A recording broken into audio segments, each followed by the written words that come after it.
kami kenal di dalam Tuhan Yesus Kristus. Kami bersyukur dan memuji Tuhan untuk segala kasih dan kebaikan-Mu yang Tuhan nyatakan dalam perjalanan hidup kami, yang telah menuntun dan memberkati kami hingga pada siang hari ini. Sebentar kami mau belajar dari kebenaran firman-Mu. Urapi kami, berikan hikmat kemampuan supaya kami diberkati, diteguhkan lewat kebenaran firman-Mu. Berbicaralah kepada kami siap mendengarkan sabda-Mu. Di dalam nama Yesus firman yang hidup, kami mengucap syukur dan berdoa. Amin. Silakan. Salam. Puji nama Tuhan, kita bisa boleh berkumpul pada siang hari ini dalam acara Natal STD KSM, pemutusan dan juga penutupan semester. Saya percaya kita ada di tempat ini bukan karena kuat dan gagah kita, tapi semata-mata oleh karena anugerah Tuhan.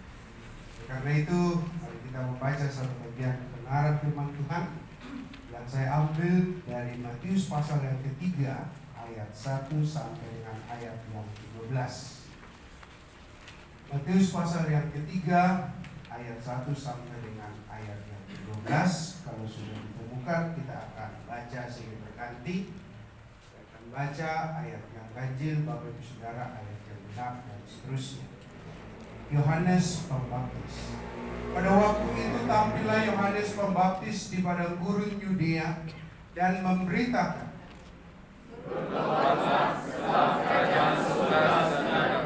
sesungguhnya dialah yang dimaksud Nabi Yesaya ketika ia berkata, ada suara yang berseru-seru di padang gurun, persiapkanlah jalan untuk Tuhan, luruskanlah jalan baginya. Yohanes memakai jubah bulu unta yang tidak pinggang kulit, dan makanannya belalang dan madu utara. Maka datanglah kepadanya penduduk dari Yerusalem, dari seluruh Yudea dan di seluruh daerah di sekitar Yordan. Lalu sambil mengaku dosanya, mereka dibaptis oleh Yohanes di sungai Yordan.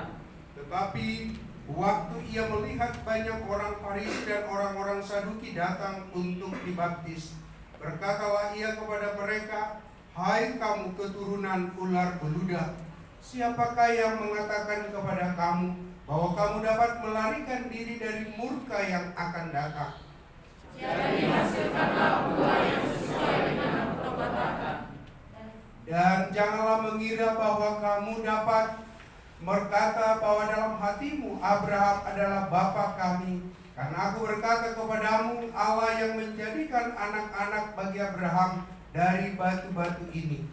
Kapas sudah tersedia pada akar pohon, dan setiap pohon yang tidak menghasilkan buah yang baik pasti ditebang dan dibuang ke dalam api. Aku membaptis kamu dengan air sebagai tanda pertobatan, tapi ia yang datang kemudian daripadaku lebih berkuasa daripadaku, dan aku tidak layak melepaskan kasutnya.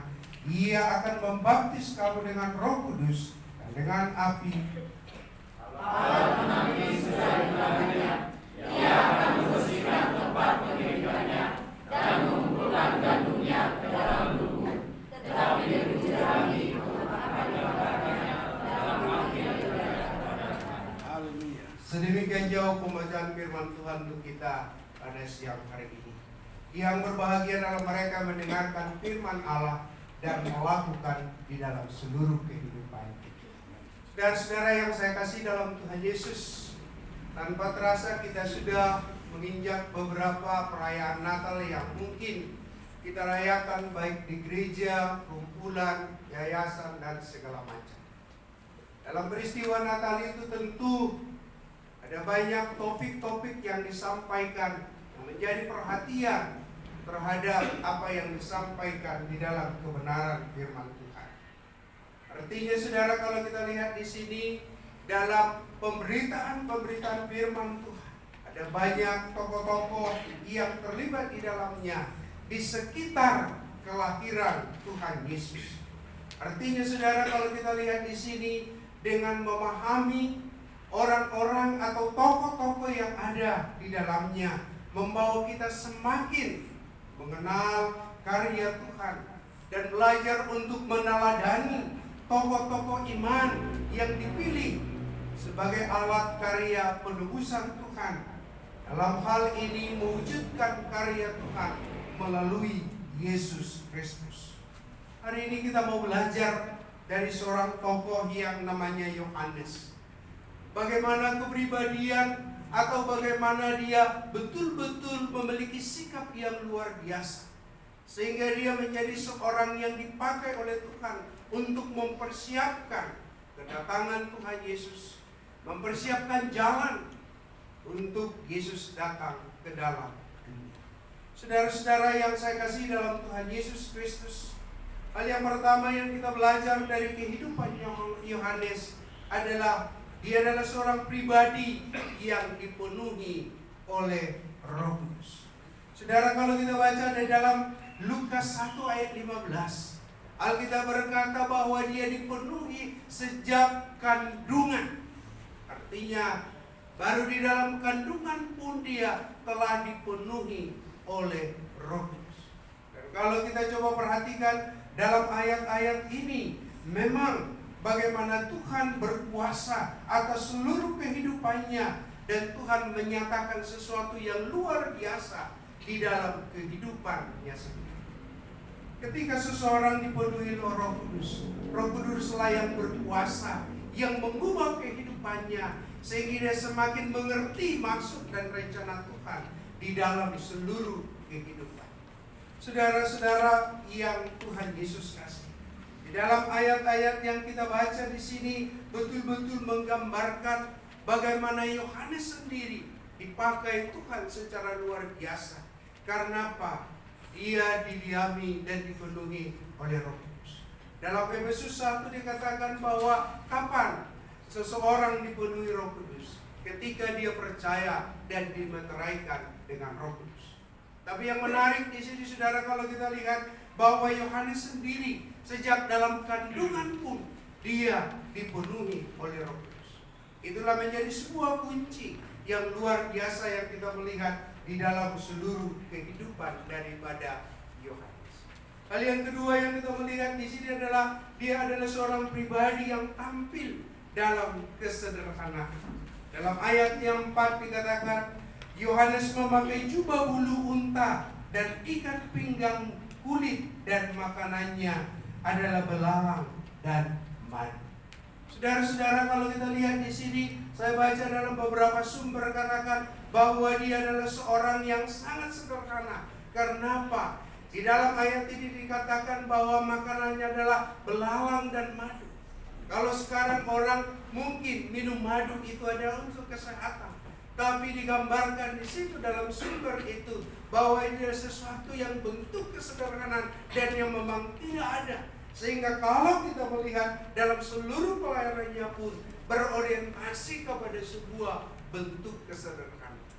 Saudara, sebenarnya kalau kita coba perhatikan di sini bahwa Yohanes ini adalah seorang keturunan imam, adalah seorang yang sangat dihormati pada zaman itu.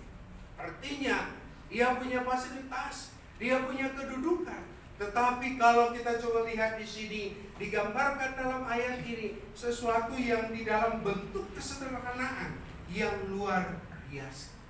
Saudara, artinya kita melihat di sini apa yang dimiliki oleh Yohanes itu bukan menjadi sebuah dasar bagi dia untuk melakukan segala sesuatu, tapi dia membuat sebuah perubahan yang baru dalam kehidupan orang Yahudi pada waktu itu, yang mau menunjukkan bentuk sebuah kesederhanaan di dalam seluruh kehidupan. Saudara-saudara yang saya kasih dalam Tuhan Yesus, hal yang ketiga kita melihat adalah seorang pribadi yang rendah hati. Saudara-saudara, seperti yang saya katakan tadi, bahwa Yohanes dari segi garis keturunan, dia adalah keturunan dari imam, itu memiliki sebuah jabatan yang luar biasa pada masa itu. Tetapi kalau kita melihat di sini, dia menggambarkan bagaimana dia tak kalah Yesus meminta untuk dibaptis, dia sendiri menolak. Dan kalau kita melihat dalam teks yang kita baca, dia hanya mempersiapkan jalan untuk Yesus pada waktu itu. Dan dia katakan, membuka kasutnya pun aku tidak layak. Saudara-saudara, dalam posisi yang sedemikian rupa, seorang yang dipakai oleh Tuhan pada masa itu, tetapi dia mau mencoba membandingkan dengan keadaan yang akan datang, yaitu Yesus Kristus. Dia katakan bahwa membuka kasutnya pun aku tidak. Saudara-saudara yang Tuhan Yesus kasih, apa yang mau kita melihat di sini? Dia selalu berpikir dan selalu mengandung sebuah prinsip. Biarlah Tuhan semakin ditinggikan, tapi dia semakin belajar untuk merendahkan. Artinya saudara-saudara yang saya kasih dalam Tuhan Yesus, dia seorang yang rendah.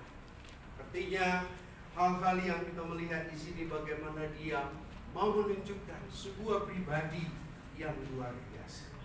Dalam ayat 11 dengan jelas digambarkan di situ bahwa dia katakan, aku membaptis kamu dengan air sebagai tanda pertobatan, tapi ia yang kemudian daripadaku lebih berkuasa daripadaku, dan aku tidak layak melepaskan kasut. Itu sebuah sikap yang luar biasa dari seorang yang bernama Yohanes, bahwa dia adalah seorang yang rendah. Hal yang keempat yang kita melihat adalah pribadi yang tegas menyuarakan kebenaran. Saudara-saudara, kalau kita melihat antara PL dan PB itu ada 400 tahun masa kegelapan, sehingga muncul pada waktu Yohanes dan mereka berteriak. Dia mau katakan kepada orang-orang Farisi, orang ahli Taurat dan orang Saduk, dia katakan bertobatlah sebab kerajaan Allah sudah dekat. Artinya dalam situasi yang seperti itu, dia katakan di sini saudara, dia mau berkata, hasilkanlah kebenaran, sebuah bentuk dari pertobatan. Dia sedang mau menyoroti kehidupan orang-orang Farisi pada waktu itu dengan berkata, bertobat. Saudara, kalau kita melihat dalam sisi yang lain, kalau kita melihat dia betul-betul berani menyatakan kebenaran di tengah-tengah ketidakbenaran yang artinya dia tidak kompromi dengan segala sesuatu yang ada. Saudara, kalau kita coba perhatikan dalam teks ini dengan tegas juga dalam bagian yang lain, dia mencoba menegur kerajaan pada waktu itu yang tidak hidup dengan sebuah kebenaran. Maka kalau kita lihat di sini, dia katakan, jangan kalian mengira kalian keturunan Abraham, karena dia katakan supaya mereka betul-betul ditegur dan disadarkan, supaya mereka betul-betul menghasilkan kebenaran sebagai sesuai dengan pertobatannya. Saudara-saudara yang Tuhan Yesus kasih, yang terakhir kita melihat dia adalah pribadi yang setia sampai akhir. Pribadi yang setia sampai akhir. Kalau kita coba lihat kisah daripada Yohanes, akhirnya dia sampai mati, kepalanya dipenggal. Artinya dalam seluruh kehidupan pelayannya, dia tetap setia di dalam seluruh kehidupan. Saudara-saudara yang Tuhan Yesus kasih, itulah sosok yang kita melihat dari yang disebut Yohanes sebagai seorang yang dipakai oleh Tuhan dalam rangka mempersiapkan jalan dan datangnya Tuhan Yesus. Saudara-saudara yang saya kasih dalam Tuhan Yesus, peristiwa Natal yang kita rayakan pada hari ini adalah sebuah momen untuk belajar kepada setiap tokoh-tokoh yang ada. Di antara kehidupannya yang luar biasa, mana yang kita mau ambil supaya Natal ini tidak berlalu begitu saja, tapi kita betul-betul memaknai Natal ini dengan sebuah sikap hati yang luar biasa, belajar dari orang-orang yang terlibat di dalamnya. Artinya, saudara-saudara yang saya kasih dalam Tuhan Yesus, perayaan Natal tidak hanya sekedar dirayakan setiap tahun, tapi betul-betul mengubah, membentuk kehidupan kita sebagai hamba-hamba Tuhan yang akan terjun dalam setiap tugas dan pelayanan yang Tuhan percayakan di dalam seluruh kehidupan. Saudara-saudara yang Tuhan Yesus kasih, secara khusus untuk anak-anak kami yang akan terjun dalam pelayanan, yang sebentar akan diutus dalam tugas pelayanan selama 6 bulan ke depan. Saudara, mari kita belajar dari kehidupan Yohanes sebagai alat yang dipakai itu. Dia belajar dari sebuah kepribadian yang luar biasa. Mari kita tunjukkan bagaimana kuasa Tuhan menaungi seluruh kehidupan kita. Tak kala kita dipenuhi oleh Roh Kudus, itulah yang menuntun kehidupan kita masuk dalam setiap pelayanan yang Tuhan percayakan bagi. Yang kedua dikatakan pribadi yang sederhana. Saudara-saudara yang saya kasih dalam Tuhan Yesus, mungkin Anda punya fasilitas, mungkin Anda punya teknologi dan segala macam, tapi mari belajar dalam kehidupan masyarakat di mana nanti berada. Jangan tunjukkan Anda sebagai seorang yang mempunyai segala-galanya, tapi belajarlah hidup menyesuaikan dengan lingkungan di mana Tuhan mengutus saudara. Dan yang ketiga, saudara, belajarlah menjadi seorang pribadi yang rendah. Artinya seorang yang dipakai oleh Tuhan betul-betul menunjukkan sikap yang rendah. Karena Alkitab katakan Allah menentang orang yang congkak, tapi mengasihi orang yang rendah. Artinya saudara-saudara yang saya kasih dalam Tuhan Yesus, mari belajar dari kehidupan daripada Yohanes ini. Walaupun mungkin kita punya banyak hal yang melebihi daripada orang lain, tapi belajarlah, tunjukkanlah sikap yang rendah.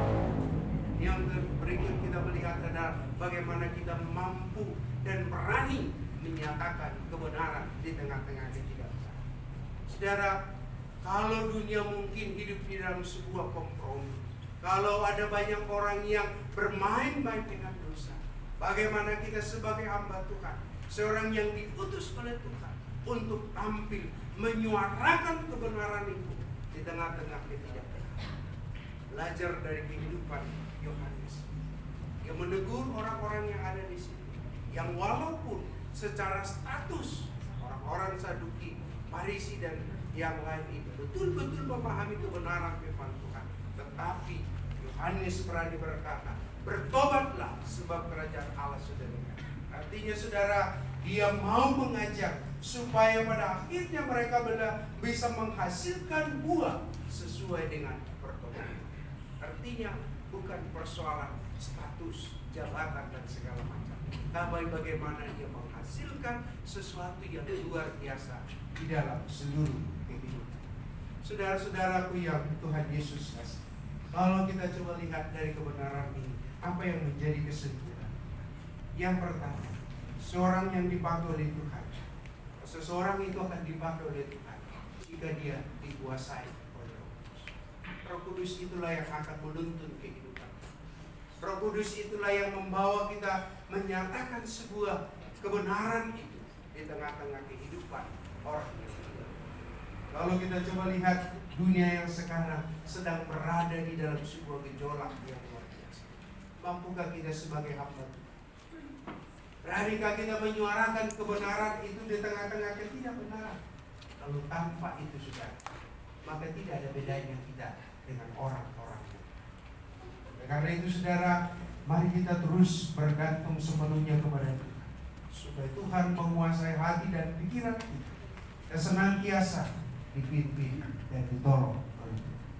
Yang keberhasilan pelayanan kita tidak tergantung kepada kekayaan. Memang harta boleh mendukung dalam setiap pelayanan, tapi itu bukan satu-satunya menjadi kunci. Saudara, bagaimana penyerahan kita kepada Tuhan dalam setiap pelayanan. Oleh karena itu saudara, yang ketiga, melayani tidak mencari pujian, tetapi semata-mata untuk memuliakan. Coba lihat Yohanes dalam bentuk sebuah kesederhanaan yang luar biasa. Dia tidak mau hanya mau tampil sendirian.